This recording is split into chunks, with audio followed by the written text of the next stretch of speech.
Bonjour, chers internautes. J'espère que vous allez bien. Hier, à l'UCAD, Université Cheikh Anta Diop de Dakar, le Premier ministre du Sénégal, et non moins président du PASTEF, a donné un contenu à ce que lui et ses partisans appellent le souverainisme, et ceci devant une assistance jeune, une salle remplie, et en face de Jean-Luc Mélenchon, leader de la France insoumise. Eh bien, le souverainisme, ou des exemples de souverainisme, le monde en a connu. On peut considérer le souverainisme comme la volonté d'un État de se déterminer d'abord pour ses intérêts, sinon les intérêts de son peuple exclusivement. Ce souverainisme a connu un terrain fertile au Canada, notamment le Québec, dans le cadre de la revendication d'une autonomie ou d'une indépendance par rapport au Canada.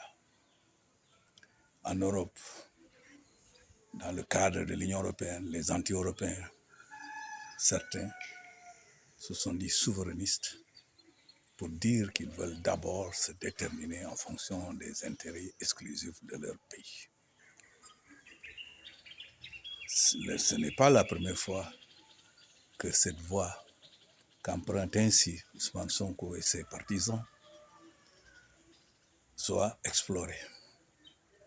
Il y a eu des tentatives, souvent non abouties. Alors, quels sont ces piliers-là du souverainisme?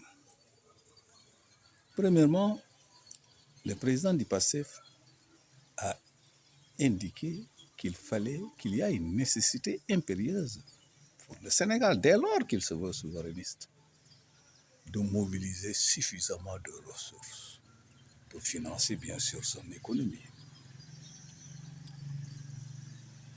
Il faut le dire, M. Ousmane Sonko a les yeux rivés sur la renégociation des contrats, le rééquilibrage des rapports entre le Sénégal et ses partenaires extérieurs, notamment occidentaux.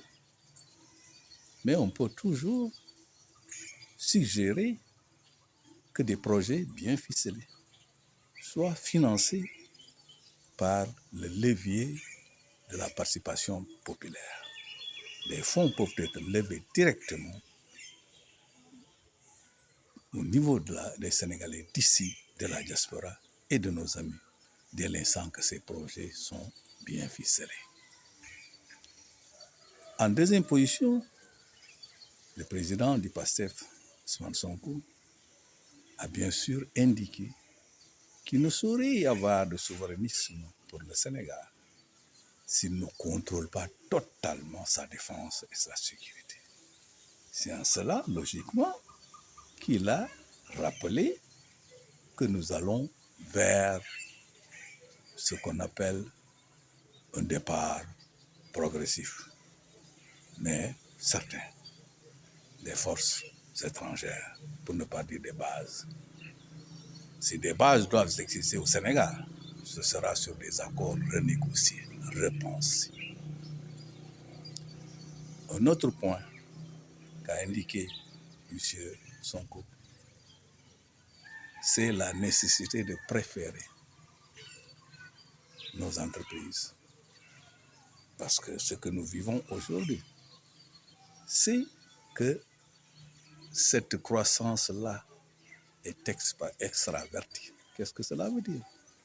Cela veut dire que oui, nous sommes le siège de la croissance, mais malheureusement, nous ne sommes que des magasins de fabrication d'argent et que cet argent, in fine, est rapatrié ailleurs. C'est même moins que la délocalisation pratiquée dans le cadre de la stratégie industrielle ou économique entre l'Europe et le Maghreb, par exemple. Il faut donc préférer l'entrepreneuriat sénégalais. l'entrepreneuriat africain ensuite, et peut-être pour des projets dont nous n'avons pas suffisamment de technologie ou suffisamment de ressources propres pour les entreprendre, faire appel à un partenariat gagnant-gagnant sincère. Voici donc quelques points que M. Sonko a eu à développer hier. Le plus important, ce n'est pas d'indiquer le chemin, c'est de pouvoir y arriver. Il y a une nécessité pour les Sénégalais à protéger par la parole, à protéger par d'autres moyens, visibles et non visibles, M. Sonko. Parce qu'assurément, il est la pierre angulaire du souverainisme naissant au Sénégal. Et comme il l'a dit, qui certainement va se propager vers l'Afrique pour le bonheur de tous. J'allais oublier la monnaie, pilier essentiel de la politique d'un État.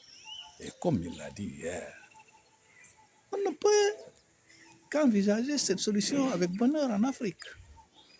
Parce que c'est la solution salutaire. Que des États africains ou en Afrique essayent de demander des modifications du franc CFA, des modifications qui seraient légères, est une démarche hasardeuse. Et ceux qui traîneront les pieds sur ce point-là risquent d'être esselés. Chers amis, chers frères, à la prochaine. N'oubliez pas de vous abonner parce que cela va nous amener, va nous aider à mieux faire. Merci.